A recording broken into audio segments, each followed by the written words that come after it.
بسم الله الرحمن الرحیم. عزتمندو علي محمد څه خبرې کړې دي، نو راځئ چې موږ د علي محمد دا خبرې واورو.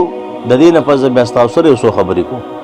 पठानिया पंजाबियों वो सिर्फ 3 सवाल करते हैं, मन रब्बों का, मन दीनों का, मन नबियों का, और हम उन सवालों के जवाब देने तरीके इंसाफ में आए हैं. अल्लाह पूछेगा आखिरी बात, जवानी दीदी कहाँ लगाई? या अल्लाह जवानी दीदी पाकिस्तान के लिए लगाई. पैसा दिया था कहाँ लगाया? या अल्लाह कुछ अपने आप पे, कुछ अपने बच्चों पे, और बाकी इस तहरीक में लगाया. عزتمندو تاسو د علي محمد دا خبرې واورېدلې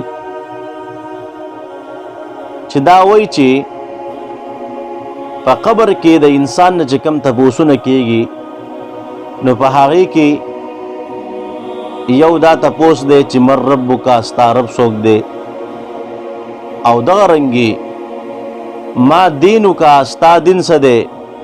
نو یو خو دلته ده دا غلطي کړې ده چې وایي من دینک، دا من دینک نه دی، دا ما دینک دی.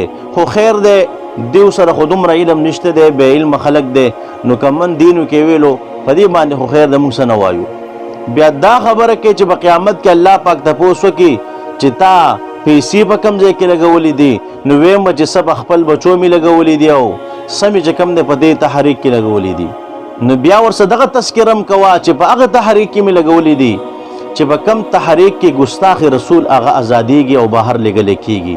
په هغه تحریک کې مې دا پیسې لګولې دي چې په کم تحریک کې د علماو پټکي د هغې بېعزتي کېږي او هغه راغورځېږي. په هغه تحریک کې مې لګولې دي چې په کوم تحریک کې د علماو بېعزتي کېږي او علماو ته سپکې ویلې کېږي، د علماو چې کوم دی نومونه چې کوم دی په بده باندې اخیستلی شي.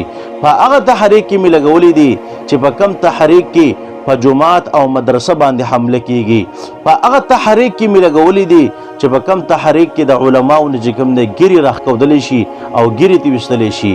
په هغه تحریک کې مې لګولې دي چې په کم تحریک کې د علماو پټکو ته کنځلي کولی شي. په هغه تحریک کې مې لګولې دي چې په کم تحریک کې جماعتونه ورانولی شي او د مندرونو د افتتاح چې کوم د اعلان کولی شي.